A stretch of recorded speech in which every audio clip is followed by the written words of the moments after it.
I think with that, what I actually want to keep moving and bring in Chris Weber and Jason Wild, because we've been talking for about 15 minutes here, and I know we've got a pretty tight schedule to run.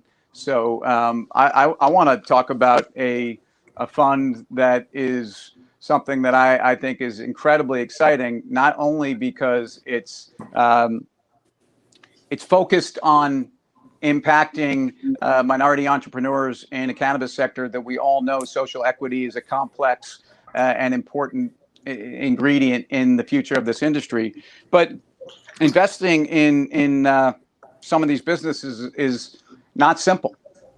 And with that, I think I want to bring in Jason Wild, chairman of TerraSend, the CIO and founder of JW Asset, and Chris Weber, NBA great, Hall of Famer, and cannabis entrepreneur and major advocate for minority businesses. Guys, welcome to the stage. Thank you. Thanks for having us on, Tim. Chris, I want to start with you because, a lot of folks that are in the cannabis space have followed some of Jason's work. I think a lot of the folks that are tuned in today have followed some of your work too. But you've been investing in cannabis for early days, and you've been committed to minority businesses and social equity in those businesses for a long time. Give us first just some context for your background in the sector. Help us understand how you've been approaching it, and then I want to kind of dive into the fund itself. Yeah, well, thank you for having me on. And I think that with myself, how I approached it, it started from just having a management company. And from that management company, it was PR and managing myself and other athletes. At that time, I got into the cannabis space, kind of doing that with brands and then investing in myself, whether it was with other athletes that happened to have some really large companies, or whether it was just myself being excited about this industry, because I know we talk about recreational, and I'm excited about that, but for myself as well, being an athlete, it was about the medicinal properties of the cannabis plant, from sleep management to pain management and other things. And so I've just been an advocate the whole time as I've used it in my career, and being able to partner with someone proven, a great proven, excuse me, I'm sorry, I have to. That's all right. We're all navigating the world of technology today. Yeah, sorry about that. You got it. Trying to call it investor. It was just awesome. I was really calling to understand more, get more knowledge, just trying to learn as much as possible. And we had great conversations and found out that we're aligned in a lot of ways of thinking, and was born after that the Weber Wild Fund that I'm so excited to be a part of. Yeah, and Jason, come on in here because again, your commitment to the industry has been very clear, but your commitment to an impact fund focused on minorities and your coming together with Chris is something that has been I know very exciting, and personally for you an important part of your next, call it, chapter. So talk about again the genesis of this partnership, how you guys came together. And then let's get into the mission statement of what we're doing. Sure, absolutely. And yeah, Tim, thanks for having us here. So Chris, as Chris mentioned, we got to know each other a little bit. First, just talking about the cannabis industry, and then got to know each other as people a little bit more, and talked about what I had learned just as recently as the last 2 or 3 years about how many more people of color are incarcerated right now and are being arrested every single day, versus proportionally versus white people. I mean, it's pretty staggering. Something that I didn't know was going on and didn't know sort of the history of it. And Chris and I both were very, very interested in this whole issue, and brainstormed on a way to make a difference, and setting up this impact fund. We're going to be investing in businesses that are run by people of color. But what we think is that these are not only going to be this is a way that we can do well by doing good.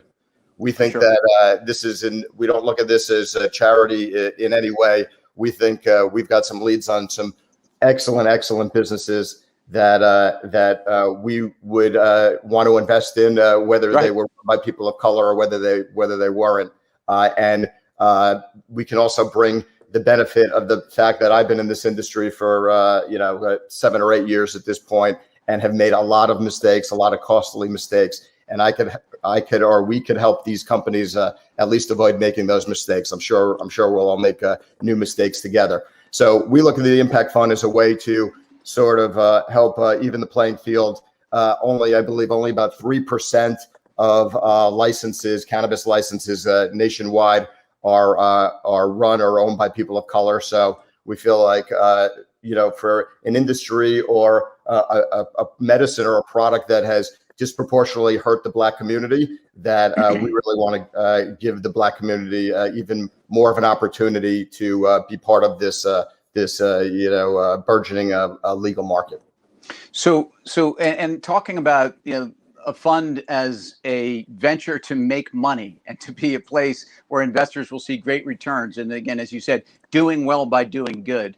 I think it's important, and I want to talk about the difference there, and even the dynamic of even a foundation that sits right next side, and Chris, opening up cookies, the Cookies U dynamic, and that initiative that you announced a couple weeks back, how exciting that is. So let's talk about that in a second. But before we do, Chris, I'm just curious, as someone that's been investing in minority businesses and someone that's been focused on this sector, as someone that also grew up as an athlete where cannabis has been, medicinal, has been, social lubrication, has been something that's, I think, approached very differently and very much as part of, for those consumers that have made it a part of their lifestyle, and without a lot of thought to it. And to the extent what you see right now, both acceptance within the NBA and how cannabis within, especially the circles of the athletic community, where look, a disproportionate amount of folks playing in the NBA are minorities, and what it really means to them to see the movement going on, and share that perspective. And then I want to get into what you think a lot of these minority businesses really need in terms of resources. Yeah, well, I happen to invest in a wide range of partnerships and businesses of my own, and those that happen to be with minority ownership are just as profitable as other businesses. Sure. This is just access. We're using the same analytics as we would with anything, and I think this is the sad part, that we even had to create an impact fund, because, as Jason said, in no way is this a handout or a giveaway. And whether it's my friends in hockey, football, baseball, we athletes have a few things in common. We have terrible schedules. You'll end up finishing the game at 11, getting on the plane at 12, getting to a new city at 4 in a different time zone, have to get up in 4 hours to 6 hours. You have to eat and work out and maintain a different schedule. Well, how do you maintain sleep consistency? How do you maintain mood consistency? How do you maintain pain management? Is it through a drug that's addictive, that causes other problems such as stomach issues or headaches or other things? And so we as athletes, no matter what color, no matter what background, we share the fact that we take our bodies very seriously. And the reason why these laws or these bylaws and these agreements are changing is because the athlete has power and control over his or her body, and they've decided that instead of letting pharmaceutical companies tell us what to do with our bodies with 3 or 4 options of the same addictive drug for pain medication, why can't we use this natural plant? So I think there's a lot more education, and a lot of players are taking advantage of that education and taking a stand for it. And so I'm very excited to be part of that liberating aspect of that in sports. And as far as kind of the businesses and what we've been working with, I'm just excited to bring access. A lot of the times, these companies have great partnerships, have great prospectus and everything going, but they don't have access. And so I just think it's awesome that someone like Jason Wild would not only offer, of course, acquisitions, money, and all that good stuff, but really that access to his history, his knowledge, the fact that he wants you to succeed. And again, this has to be profitable for our investors. This is not by any way a charity, a giveaway, or anything except, if Jason is as wise as we've seen him be, managing a portfolio starting at 80,000, getting it to 2 billion plus, then I think he knows a secret or two. And so I think that he can spot talent. That's all it's about, is putting talent in front of him with the same analytics and giving people access that may not have had that. And that's life changing. And that's why I have a pretty cool partner. And before we let Jason's head's kind of swelling out of the picture here. No, I'm blushing. I'm blushing. Yeah, I'm kidding, and I think people that know you're a humble guy. But what do you think is missing, Chris? And I want to then hear Jason's view on some of these subsectors. But to the extent that in terms of a skill set, in terms of resources that you guys are going to bring, is there anything in particular you would characterize as one of the missing ingredients here that you think is a big part of kind of working side by side with these entrepreneurs? I think it's two things that we've brought. It's one is a place of trust. And what do I mean by that? I mean in the fact that I work with these communities often. I've brought programs to these communities and my communities in different ways. And that, I do not have an ego, and I look to work with the best people, and that Jason in itself brings that validity, number one, where you have to earn it. I think that's one. And then secondly, yep. I think it's our overall approach, and that is just creativity. So no matter what Jason has done, no matter what we've done together with the company, the door is open. That it's not just cold. So it's not cold lending. It's not a cold partnership. The door is open. And I don't know from many businesses that I've worked with if that relationship has been there or not. And so as an entrepreneur, what better partner to have than Jason? He really becomes your partner because he wants to instill trust in his investors. He wants it to be successful. And we believe that if this is profitable, that hopefully it will transfer to other business opportunities that some of our partners are working in. So we really want this to be profitable, and I think the fact that we're willing to go the extra yard with you is a big part of our philosophy. Yeah. So Jason, let's talk a little bit about, if I read the headline for the mission statement for the fund: investments in companies led by entrepreneurs of color pursuing careers in the cannabis sector. So first of all, structure of the fund. Pretty plain vanilla private equity structure.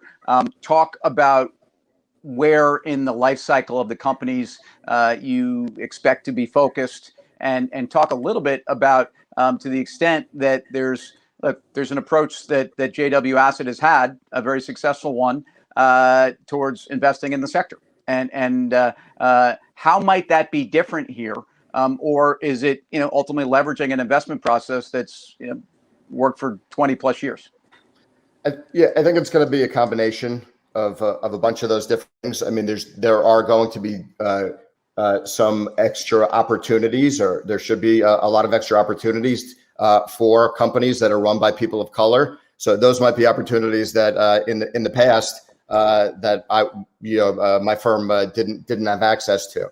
So that's a positive. That should help. That's the reason we don't think there's going to be any diminution in returns versus our historic numbers. And then when you take a look at it in terms of the businesses that we've been looking at in the space, we're really relatively agnostic. I love companies that have that are big and are stores that are doing amazing, doing over $20 million a year in sales. But I also, since I'm really an entrepreneur, I also love looking at startups or somebody that's taking their business from, wants to take it from doing $1 million in sales to 15 million if they have the capital behind them to be able to expand on that. So we're really we've been using both Chris's network and my network to really find some really good, we have some really good prospects. And I would say it's it's very similar though to the way that we look at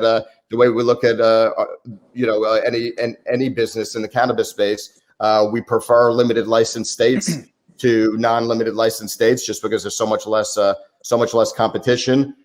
We prefer full vertical integration or as much as possible, things like that. So we're gonna follow along the same path that we've done on the fund side. And as I mentioned earlier, we've made a lot of mistakes since 2014.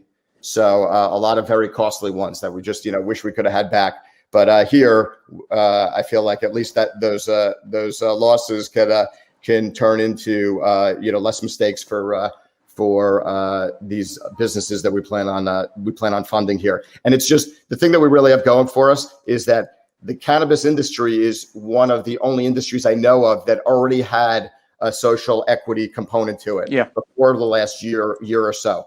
But what we would love to do here is, make this work in a cannabis impact fund and then go out and try to do it in other industries to try to help different businesses run by people of color. It doesn't just need to be cannabis, but this is going to be certainly our proving ground to start off. And we're both, Chris and I both really love the space. So we're pumped.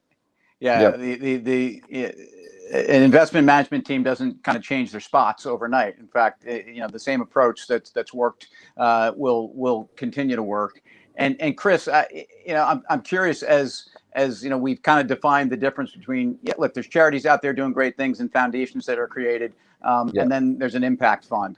To what extent do you think there is a role? And I know you've spent some time and have interest, and this is part of a kind of a parallel, flag you're planting in the ground in terms of putting together a foundation that ultimately can be part of training and part of skills enhancement and part of that intelligence factor of bringing in folks that can provide the education and the training to help some of the minority entrepreneurs, or really, again, maybe it's resources. Maybe it's an entity that's providing proper legal, proper accounting, proper engineering, and things that a lot of folks in some of these communities don't have access to. So give your thoughts on that and how that can support a fund like this. You're exactly right, Tim. It's about access to you, Tim. It's about access to Jason, meaning that, we trust your background. We trust your business acumen to say, hey, listen, take a look at this. I promise you, it's really that simple, but it has to be a dedicated effort, unfortunately, just because of how things have been. And so that is the business. So again, to all of the investors in JW and others, it is, I'm an investor. I want the same litmus test. I want the same expectation because we want that profit. And then, so once that is settled, what we did first, that is what happened, and it allows us to be so free flowing and to be aggressive in a business way. And for me to follow my partner, who's one of the best in this industry, to keep learning and to really go aggressively. But what we did first was we created, along with putting our money where our mouth is, our other partners, Cookies U. And what that does is we're making sure, as Jason alluded to, we love vertical operations on the business side, but we know that the entrepreneur is one, and then there is another side of someone that just really wants to be in the business. And we've allowed with Cookies U to either learn how to have vertical operation, how to go through, how to understand business accounting and other things, or how to be a wonderful bud tender, how to be a wonderful employee, and to make sure that you're part of the family. And so we really love that we have job training and job placement, because these communities that have been ravaged by these laws that now we can take advantage of as business entrepreneurs, as a country, at least it allows them to have a say. At least it allows them to still be part of this thriving new business that's entering their communities. And so in one hand, we've done it to make sure that we're with the best entrepreneurs, the best companies, those that,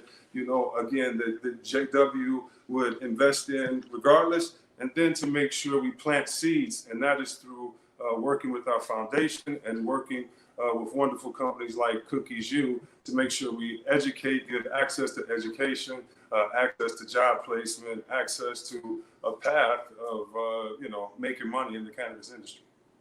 So with that, Jason, look, you're walking the walk. You're putting your own capital into this fund and committing to helping build some of these minority businesses. The last 2 days, Benzinga is at a forum where a lot of people have been discussing the legislative policy track and where we are in DC with complex legislation that in many cases social equity and criminal justice reform are we all know you can't overstate it enough. You can't overstate it, I should say. So with that, and someone that's leading by example and walking the walk, not just talking the talk. What do you think? I think people would find it interesting to get your view on what's most important for the minority community right now out of DC. And is it about putting some victories on the board in terms of, first of all, giving the industry easier access to capital and things that aren't necessarily attaching social equity components to it right now, but maybe is strengthening the industry so guys like you and Chris can then have an easier time also supporting those minority communities? Or do you think legislation should include social equity components independent of what the states are doing? And we know every state is doing it differently. Your thoughts, because while that conversation's been had over the last couple of days, it's probably particularly interesting as you think about this fund. People want to know your view on that. Yeah, sure. So I think that people have started to realize over the last several months that in beginning of January, where the Dems picked up a couple of seats, everybody got very excited. They thought, legalization or U.S. uplisting and all that good stuff that everybody wants. They thought it was going to happen right away, and then they realized that it's not. Now people realize that it isn't, and I think part of it is because it seemed like the Democrats were going to go for something bigger, and I'm all for that because I like the true injustice that continues to go on every day is that people are getting arrested every day. So that's really that's very, very important. But in terms of the aspect of how these different laws could affect these businesses, I think the most important thing for all businesses in the cannabis space is if we can get rid of 280E. Yep. Which is really some people were thinking that could be part of the SAFE Act. 280E affects pretty much everybody in retail. It's just a huge burden on the industry and an industry that, as I mentioned, is very difficult. So that affects everybody, not just the MSOs, all independent operators.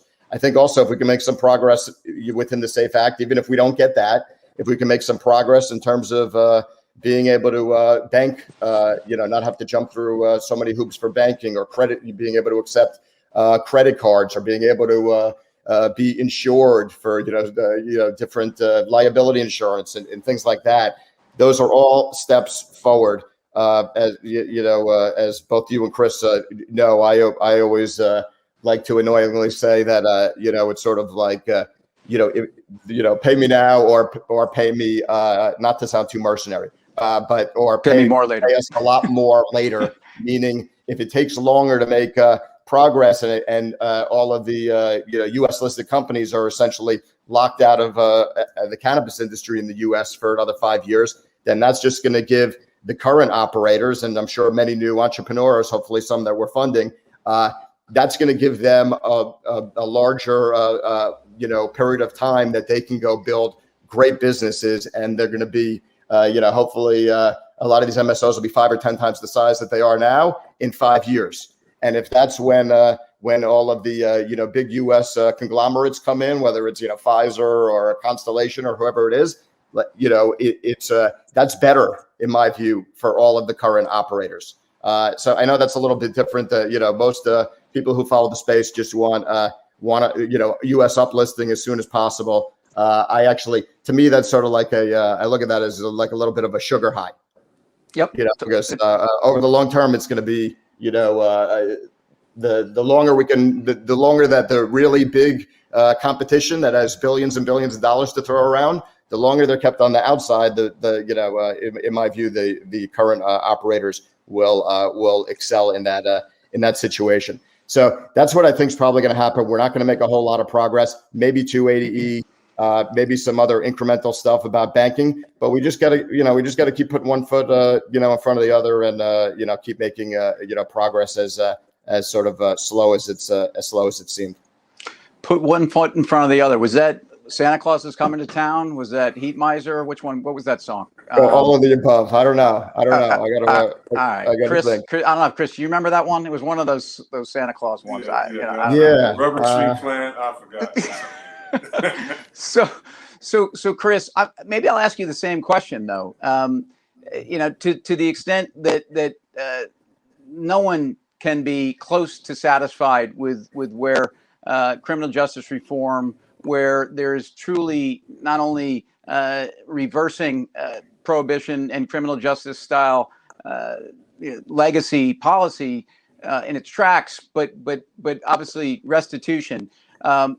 What would you like to see? What do you think is, and maybe then just attach it to, Jason just talked about 280E, which ultimately the profitability from a tax perspective is impossible. What you're running into with some of your early investments in the space with minority business owners who are failing because the system's failing them. So again, a snapshot of kind of where how do you feel about the current legislative path, and then what's the biggest cry from within the folks that you're investing with and that are your partners in other businesses? I think it's two things. I think it's first access to capital, and so there's types of access to capital, and I think once we address again federally and hoping that banking and other things are just made much more simpler for the average entrepreneur is number one, not to have to jump through hoops, and most don't even have the hoops to jump through. And so when they try to put everything together, where can you go to be safe? I think secondly, it is the fact expungement of records of those that have been families have been destroyed. Family structure has been deteriorated because of a lot of these laws. And when you look at not only sentencing for Black and brown people for the same sentence being up to 4 times as more, it really just shows. Chris, you're a popular guy, by the way. You got to tell people to stop. I'm sorry, my car went off as I'm talking. But I think expungement of records, because we're talking about a lot of people that are from these communities where they're supporting these companies, these dispensaries, where they're going out and voting to have these laws changed so that the recreational cannabis can be in these places and these companies profit from. But just, for expungement of records, because it doesn't just cause not to work in the industry. But if you get out and you can't have fair housing, if you get out and you can't have lending, because you were found with, 4 joints in your pocket, it's just really messed up how I've seen not only the family structure, but communities damaged by these laws. And so for me personally, it's the expungement of a lot of records for the same plant that a lot of us are profiting off of right now. Powerful stuff, Chris. And I believe in structure.